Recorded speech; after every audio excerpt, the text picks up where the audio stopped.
안녕하세요, 고디정입니다. 오늘은 갈등을 주제로 함께 해보고 싶습니다. 지난 영상에서 인간이라면 피할 수 없는 특별한 머릿속 트라우마에 대해 살펴봤잖아요.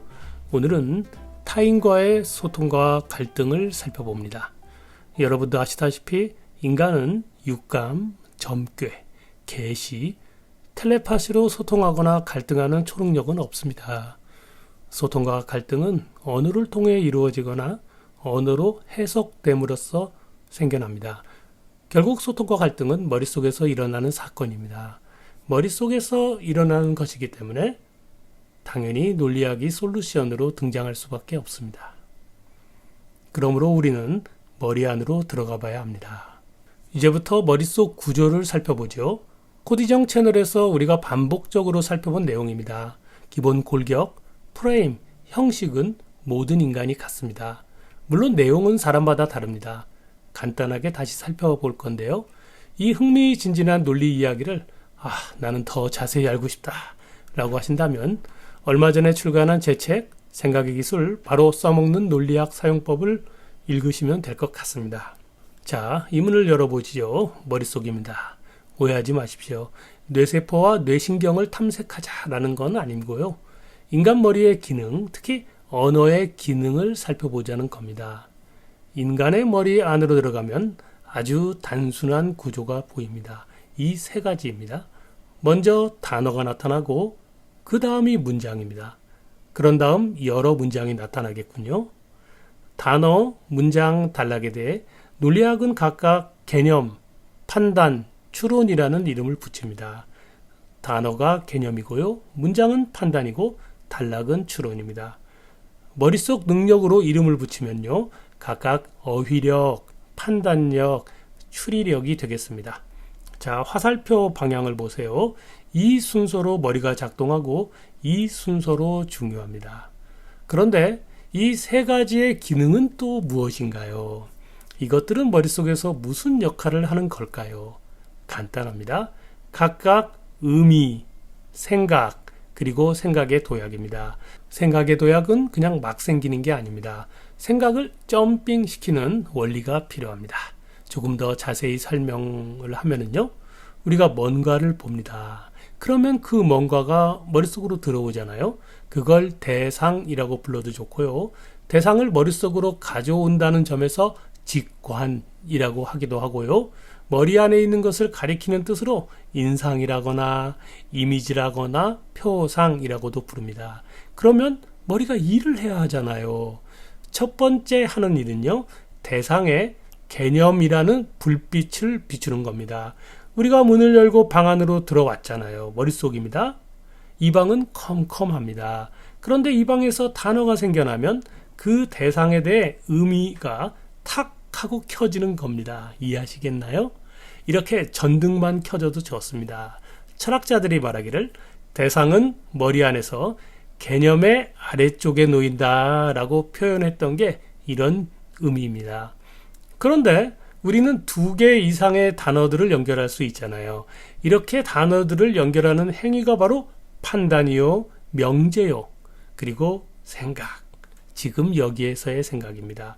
그런 다음에 생각을 도약하게 되는데요. 생각이 아무렇게나 점핑하지 않고 어떤 대전제를 토대로 도약합니다. 그 대전제가 바로 원리였습니다. 이것이 인간의 대략적인 머리 구조입니다. 간단하죠? 이게 잘 이해가 가지 않으시면요. 코디정 채널의 논리 심화편 영상을 봐주시기 바랍니다.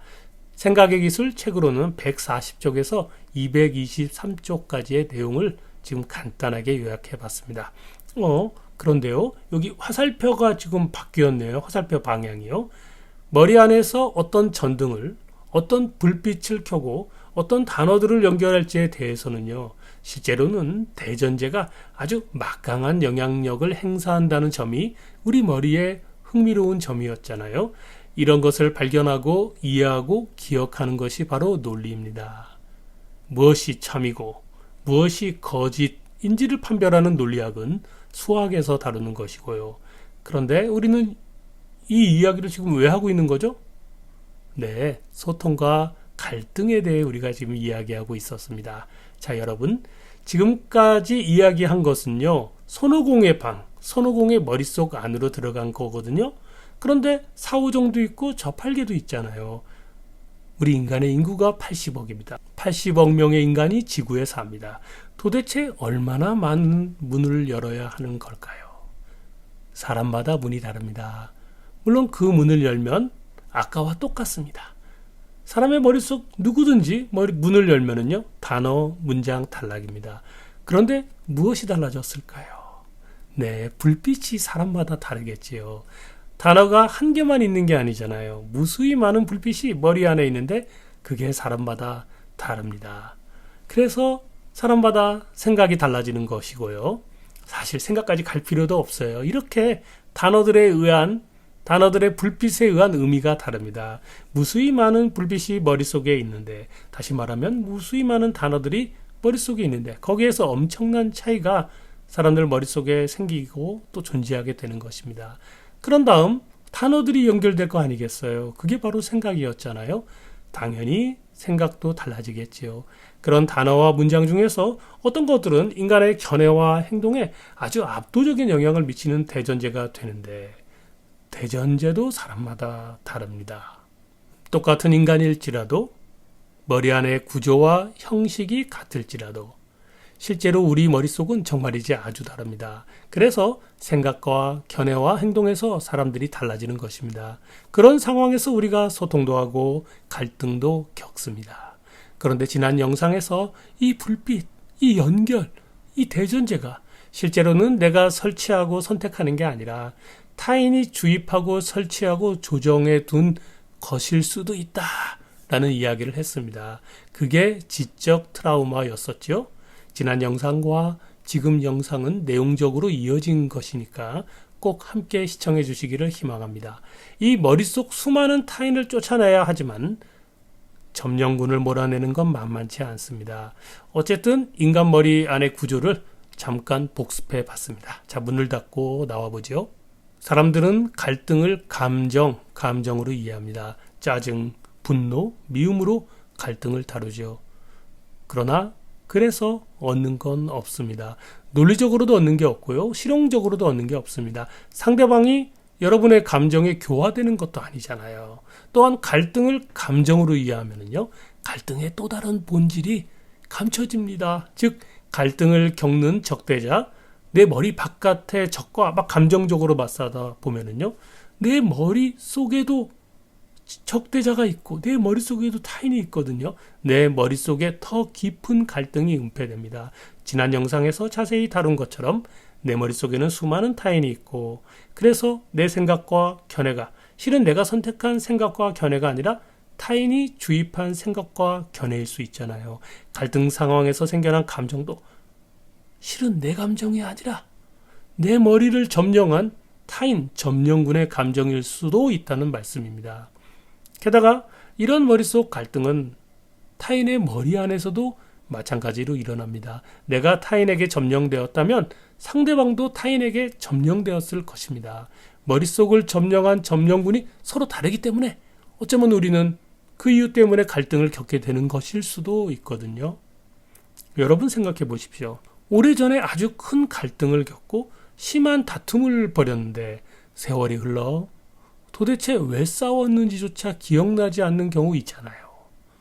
또는 갈등을 겪은 까닭은 기억나지만 지금의 내가 그 상황이라면 크게 문제되지 않을 것 같은 경우도 있잖아요. 과거의 나를 바보처럼 여기는 경우도 많습니다. 화해도 하지 않았는데 어째서 이런 일이 발생한 것일까요? 왜냐하면 우리들 머리를 점령한 점령군이 다른 점령군으로 교체됐기 때문입니다. 물론 내가 점령군을 쫓아내었을 수도 있고요. 논리학적으로 말한다면 그 사이 우리들의 단어의 의미가 달라지고 대전제가 바뀌었기 때문입니다. 물론 내가 그 점령군을 쫓아낼 것일 수도 있고요. 그러므로 섣불리 타인을 단정하고 섣불리 감정적으로 대응하기보다는 내 머릿속에 타인의 존재를 알아채는 것이 더 중요할 수도 있다 하겠습니다. 우리 머릿속의 점령군을 생각하면요, 사실 내 코가 석자이기도 합니다.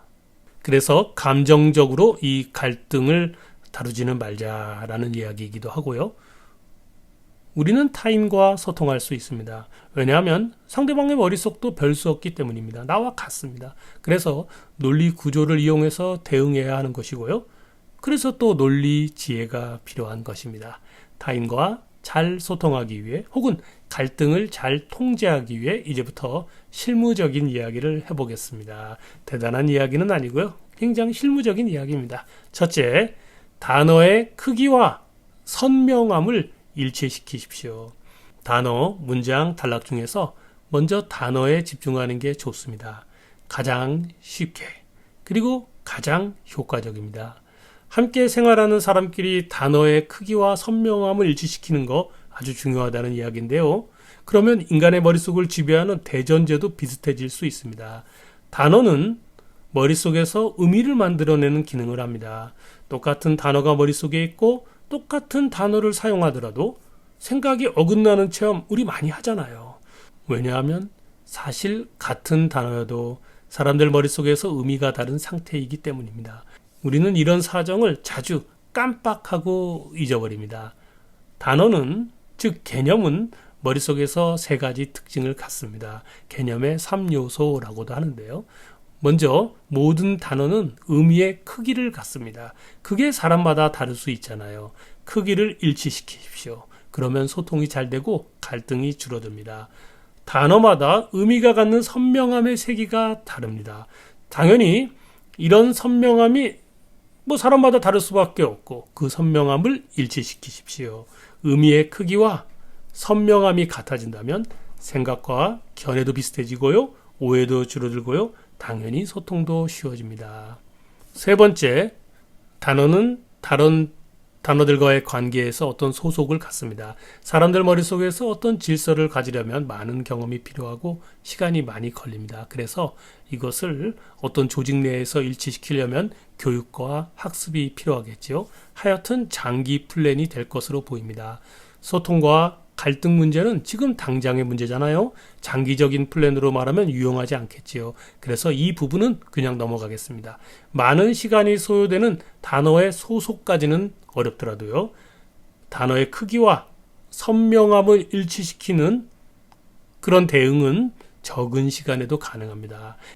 이렇게까지 설명하면 시청자 여러분께서 무슨 뜻인지 아실 것이라고 생각합니다. 간단한 예를 들어보죠. 자, 청소라는 단어를 볼까요? 청소 때문에 사소한 다툼이 생길 수도 있잖아요. 집에서 생겨나는 사소한 분란이란 대체로 단어 문제입니다. 청소가 갖는 단어의 의미를 가족 구성원들이 일치시켜야 한다. 이게 중요하다는 건데요.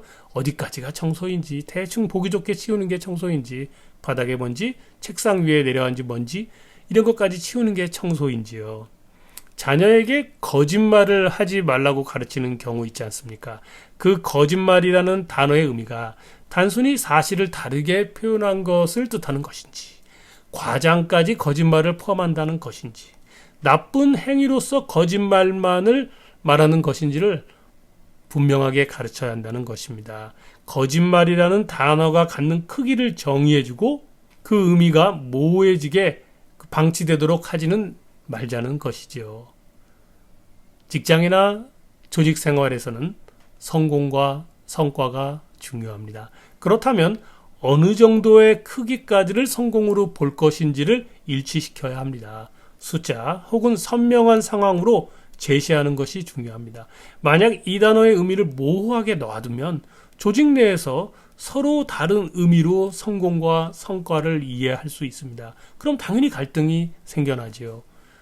조사와 보고. 이것은 직장 내 아주 중요한 일상생활입니다.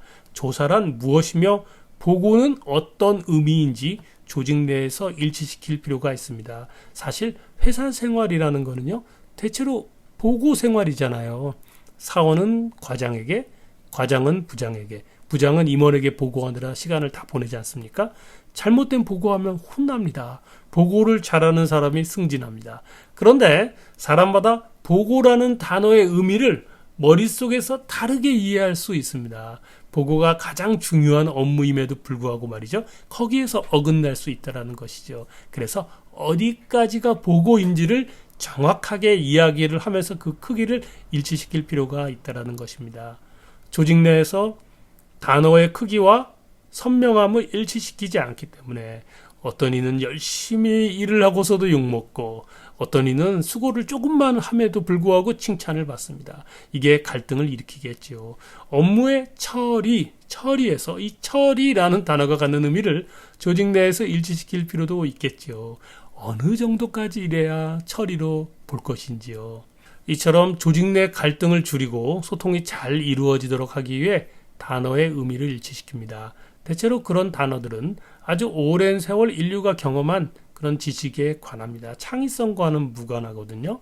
그래서 그런 단어들은 창의성과 무관하지만은 업무하는 데 있어서 소통에 필요한 단어들, 갈등을 줄이기 위한 단어들, 그런 단어들을 단어집을 만들어서 서로 공유하는 게 좋을 수도 있습니다. 그런데 도저히 일치시킬 수 없는 단어들이 있겠지요. 대체로 그런 단어들은 아직까지는 인류가 완전히 개척하지 못한 영역, 아마도 창의성에 관련된 단어가 그런 성격이 아닐까 생각합니다. 단어를 살펴봤습니다. 그 다음은 문장이겠죠.